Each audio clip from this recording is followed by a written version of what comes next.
Today we will talk about procedures, methods in Java. So in other programming languages like C++ and Python, these methods are called functions. So I am going to be using both terms for them, functions or and methods. So when I say functions or methods, I am referring to the same thing. Before you begin, you need to understand what a function is, what a method is. So method is like a method. It does something, right? So method is you can think of it like an instruction, a set of instruction used to perform a specific task. So for example, here this is the main method. So our main method is the driver method of our program. So as soon as we run our program, our control enters the main method. So our statements will start executing from main method. So this is an example of method. So as you can see, it has a piece of code in it. You can extend it. You can add as much code as you want. Uh, and but from now on we will create our own methods, we will create our custom methods. So instead of for example, suppose we want to create a method that calculates factorial of a number, we can instead of writing this piece of code here, we can write that into a method, and then we can call that method, we can use that method in our calculations and in anywhere in our program. So that method can be used throughout this whole class. It can be used in other classes as well, which we won't dive into right now. Advantages of methods. So methods have a lot of advantages. Uh, since the biggest advantages of method is reusability. So methods allow us to reusable code without writing it again. So let me explain it to you with an example.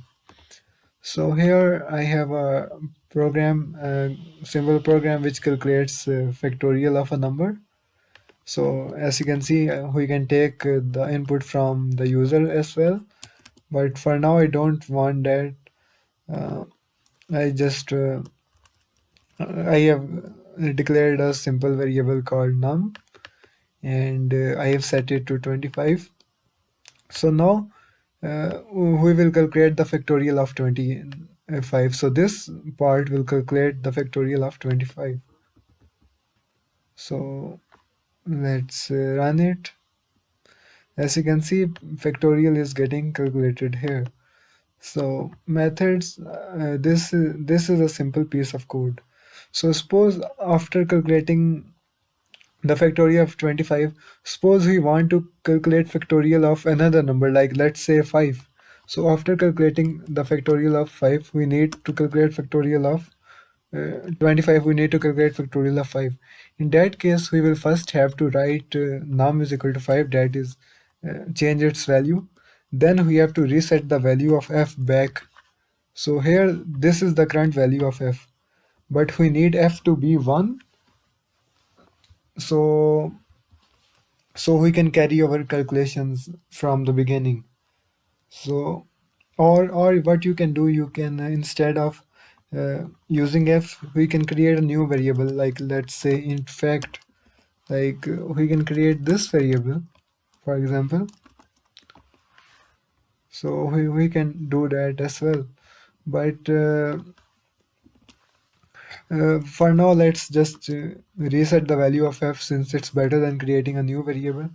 Then, since we have already created the logic of calculating factorial, so this loop will calculate a factorial of any given number. So we don't need to rewrite it again. We can simply copy and paste it, and then we can go ahead and copy this as well, so we can print the factorial.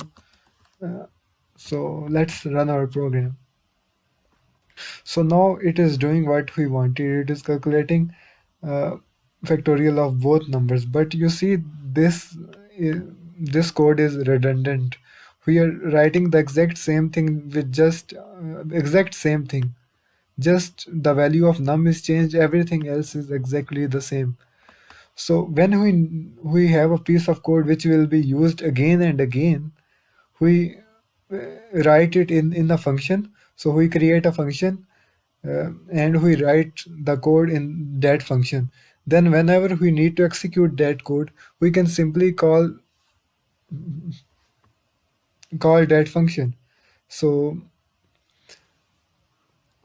so that's the big advantage of functions or methods. They mean the exact same thing. So let's create a function which calculates factorial of a number. So let's begin. First of all, to create functions, you have to go below the main function, since a common practice is to create functions below the main function, since we want main function to be at the top. So before we start talking about main method or main function, our new method, sorry, uh, let's talk about main method. So main method is the driver method. No matter how many methods our program has, suppose our program has hundreds of methods. As soon as we run our code, it will go straight to the main method. So our program starts executing its statement from the main method. You need to remember that. But let's create a new method. So first of all, you have to write public. So public, you always use public here. Uh, then you have public means that method can be accessed in the whole class. Then you use the static word. So remember we talked about static before. So we make this static. So therefore it can be called without creating an object. So if we don't use static, we will have to create an object of the test class, and then we have to call the method. That type of terminology is used in OOP, object-oriented programming, but for now, just write public static as it is. Then you have to specify the return type. So for example, here is our main method. So it executes its statement. Let's run our program. So as you can see, it has executed its statement, but it doesn't return anything back to the user. So void keyword is used to indicate that a method returns nothing. So if a method returns nothing, returning means after executing the statement, after executing all the statements in a method, giving a value back to the user. So that's what return means. It simply means that returning a value after executing all the statements inside it. So that's how return works. But void means it won't return anything. It will just execute all its statement and then it will close. A method will be destroyed from the memory. That's what void means. So for now we will use void. Then let's name our method. Since we want to calculate factorial of a number, let's name our method factorial. So as you can see, using relevant names makes code more readable. So then here we have to pass a parameter, right? So in the parentheses you can pass parameters. You can think of them as inputs to the function, but these inputs don't have to be from the users. They will be in the form of variables. I will talk about that later. But now this method is the factorial one, right? But let's pass it some parameters. So you have to pass the value of a number. It is optional. You don't have to pass anything to the function. But since here our num value, our number will be different in every case. Since number is our input, you can think of number as input. So here this will stay the same, but our number is the input value. So you have to pass the input value. So parameters, these are called parameters. So parameters are basically the input of a function or method. So now I passed it a parameter called num. It is of integer type. If you want to pass multiple parameter, for example, you can pass it like int num2, right? You can pass it as string text. You can pass any any variable as a parameter. So now it will take a parameter from the user.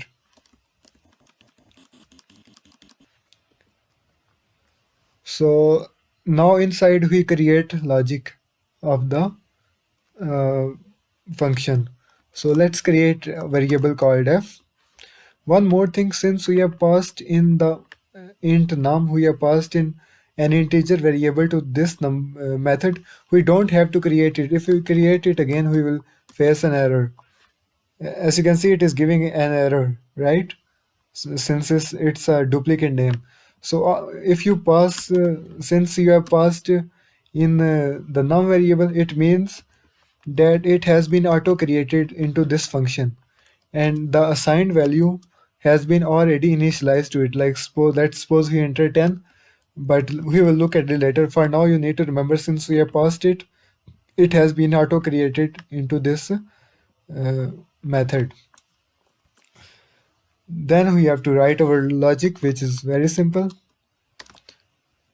uh, I is equal to num, and I is greater than equal to 1, and I plus plus 1, and this loop has only one statement, and in the end we can print out the value of factorial, or we can make it more readable by typing this stuff, that let's print the value of num as well, right? So now instead of creating all this, we can remove this code. We don't need it anymore. So let's call this method. Let's call this method and let's see how it works. So let's call our function. So to call your function, all you have to do is write its name. So since it's a void function, remember this, since it's a void function, we can simply calculate, we can simply call it, and then we have to pass it a parameter. So now this is the important part. It takes an integer value as a parameter. Now you don't have to write int num, right? Since int has already been declared here, our compiler knows it's an integer. You simply have to write the variable name, or you can pass the value directly as well. Let's say we pass 5. Now we have passed the value directly, right? So let's run our program. Um, an error here, right? It should work now. So let's rerun it. As you can see, now it is calculating our factorial. Let's suppose after 5 we want to calculate factorial of let's say 14. Let's run it now. As you can see, it is calculated factorial of both numbers with just two statements. So that's how you call it, and that's how you pass it parameter, right? Uh, Also, make sure to pass the correct parameter. For example, since this is an integer, you can't pass it a string. So you have to match the data type properly. So you can pass it any integer. You can pass any integer as parameter. Then, but you can't pass invalid data types. For example, you can't pass in string. For example, let's like pass this. As you can see here, we aren't able to pass it. Our program is giving, our compiler is giving us an error. So as you can see, it is telling us that it is not available for string arguments. Um, so also you can pass a double as well, but first you have to cast it into an integer like this. Just remember that parameter must match the type of the parameter here. So let me show you more stuff. So suppose you wanted to pass, suppose your value was stored into a variable. Store now, suppose num is your variable and your value to be calculated is stored into this variable, right? So in that case, we can simply pass that variable here. So like I said, now we have passed num here. So now let's run our program. So as you can see, it is working. It is calculating the factorial of 25. You can pass variables into it as well. Also, this num has is not related to this num, right? This num is the variable of this function, and this num is a variable of this function. So variables, these are called local variables. We will talk more about this in the next video. These are called local variables. These have nothing to do with each other. For example, instead of num, you can have something else like, let's say, num e. Let's pass num e into it. So now we have num e, and now the value of num e is stored into this num variable, right? And then it is used into our program. So if we pass the num e into it, then the value of num e will be assigned to this variable. So whatever will be stored into num e will be stored into this num variable, which is our parameter. Suppose we had multiple parameters, like we had an integer parameter and a string, another integer parameter, let's say num2, right? In that case, we will need to pass two parameters, like let's say let's pass it 4 and 5, 4 and 5, right?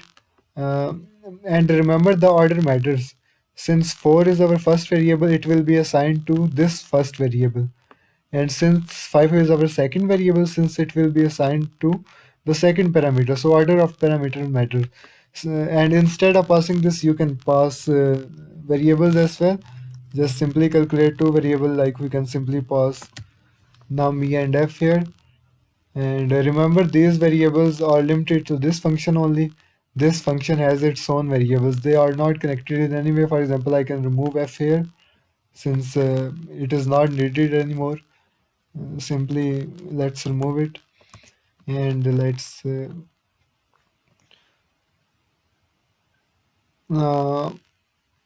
yeah, we are having a problem here. Let's pass simply 4, but let's remove this since we only need one parameter for now. um, so as you can see, factorial is getting printed here. So you can give num any value to num. Similarly, we can take the input from the user as well. So let's take the input from the user and then pass it into our variable. So first we take input an integer from the user who is stored into this num e variable, and then we pass it into this variable. And let's give it 7. So as you can see, it is calculating a factorial of 7. Let's dry run our program to see how it really goes. So first of all, as soon as we click the run button, we run our program. It enters our class, and then it enters the main method here, right? So it enters the main method here. This is the main method. Um, as soon as any program starts, it enters the main method first. So then here it initializes it declares a variable called num.e. Then it creates an object of the scanner class. Then it uh, it prints out a message asking for user to enter a number. Then it takes the number from the user, and then it calls the function called factorial. Then it calls factorial, and it passes the num as variable as a parameter. So as soon as it is called, our control jumps to this function. So after executing this statement, our program will jump to this function. Let's suppose we have another statement after this, like let's say like we are declaring a float after this one. So that's how we declare floats. So let's suppose we are declaring a float after this, right? We have to give it a name. So right, so we were here, so it calls this method factorial. So as soon as this statement is called the method caller, it calls the method. So it calls the method. As soon as the method is called, our control jumps to this function here, right? It checks the parameter, it stores the value of this parameter into this variable, And then as you can see, I have already commented that it is not required. Our compiler auto assigns the value, but I have commented it for your convenience so you can understand it better. Then it creates a variable f is equal to 1. Then it runs a for loop and calculates the factorial. And then it prints this to the screen. And then it sees the closing bracket of it. That means this function is closed. So now then our program exits this function. Then this function is destroyed from the main memory. So after a function has been executed, it is destroyed from the main memory. All its variables and the function, they are both destroyed from the stack, which is a memory. So this function is destroyed and it comes back to the main method. So our control was here. It executes the next statement after the calling method, that is float f. And after the executing this statement, since there is no more statement in our program, in our main method, then it exits. So that's how our program works, and this process happens very fast, obviously. um, I want to show you one last thing. Let's change the return type of the variable. So far we have created a function of function which returns nothing. So let's see how the return works. So instead of returning nothing, I will return a value to the user. So after executing the every statement, it will return a value to the main method. So let's change it to int. So now our program returns an int result, integer value after executing. Remember, you can use any return type. It has nothing to do with the parameter. For example, we can return a string.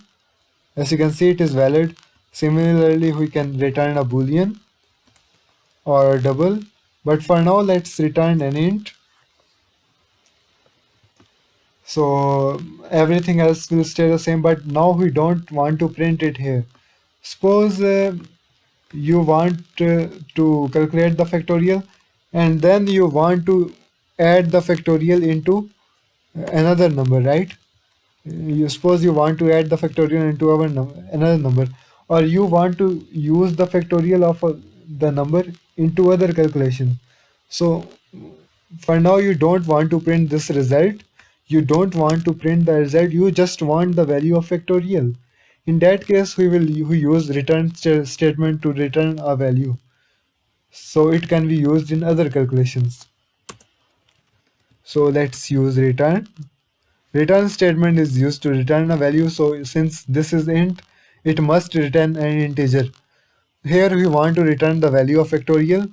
So after calculating the factorial, it will return the value back to the user. So let's call our method.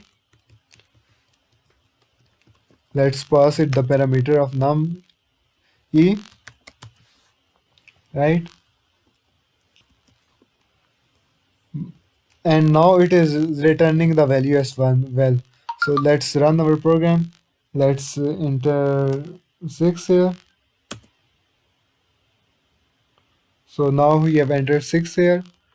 Now as you can see, it is printing nothing. Nothing is getting printed here, but it has a reason, because we have returned the value. We are not printing it anymore, we have returned it. So now let's store the returning value into a variable.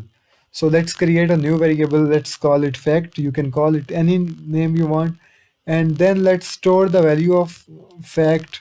Let's store the value of factorial into fact. So now we are calling the functions, and whatever this function returns, we are storing it into this fact variable. So then we can simply print out that your factorial is this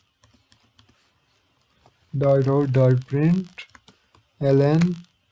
We can simply print the value of fact. So let's run our program now. Let's enter 6. So now as you can see, it is printing 720. You can also add a text with it like fact is. You can do that as well. Let's enter 6 again. So as you can see, it is printing the value, it is returning the value, and then it is storing that value into the fact variable. Make sure to use an integer variable since our returning value is integer.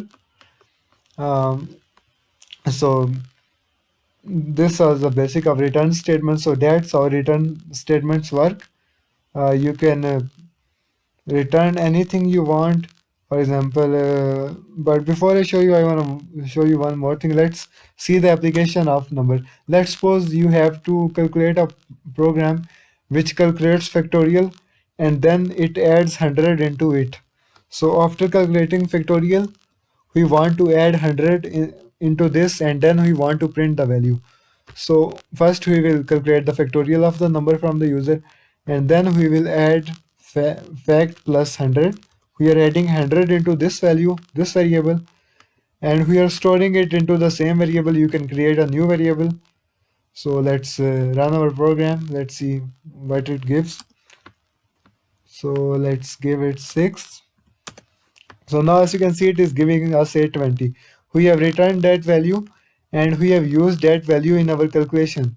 So you can give that value to other variables as well. For example, we can assign the value of fact to num, or we can, instead of doing this, we can simply calculate fact plus 100 into another variable, and that will work too. Uh, so this is how you return. You can also return anything else, like we can return a boolean. In that case, we have to return true or false. Let's return true. And as you can see, we are getting an error here. So let's create a boolean variable. Let's call it f, and let's store the value of f here. So now we are getting errors since the fact is not here anymore. Let's print f. So as you can see, it's asking for a number, and simply it's printing true. Since we didn't return factorial, we are simply returning a true value. So now it is printing that value, and it is storing that value and printing. Let's go through it. It works the same way. Program enters the main method. It executes all these statements. It calls the method, and it passes this parameter. It comes here. It assigns the value of parameter to this function. It then declares the variable, and then it calculates the factorial, and it returns the value. So for now, let's do the int now, and let's return f. Uh, so now it returns f, and it returns the value back to the user after executing all its statement. As soon as the function sees the return statement, it simply breaks, it exits, and it returns the value back to the user. So now it is returning the value. We are storing that value into f. So it returns the value here. It stores the value into this f variable, and then it prints the f variable, and after f printing of f, it exits. So let's enter 4. So as you can see, 24 is getting printed. Let's create another method. So let's create another method. This time I'm creating a simple method to show you some more stuff. Let's give it a return type of white, so it doesn't return anything. And let's call it print name, print Java, right? So this time we are not giving it any parameters.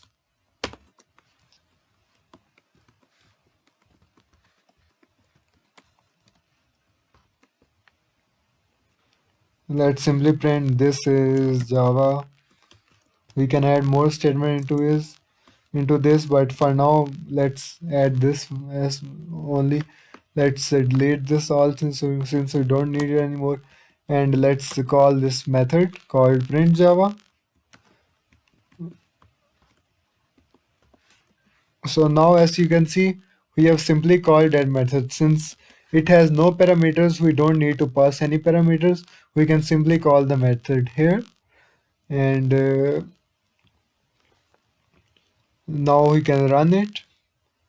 So as you can see, it is simply printing this is Java. It isn't running any returning anything, and uh, it isn't taking any parameter from the user. So that's it for today's video. We have covered functions in detail. Next video we will talk more about functions. Uh, and thank you for watching.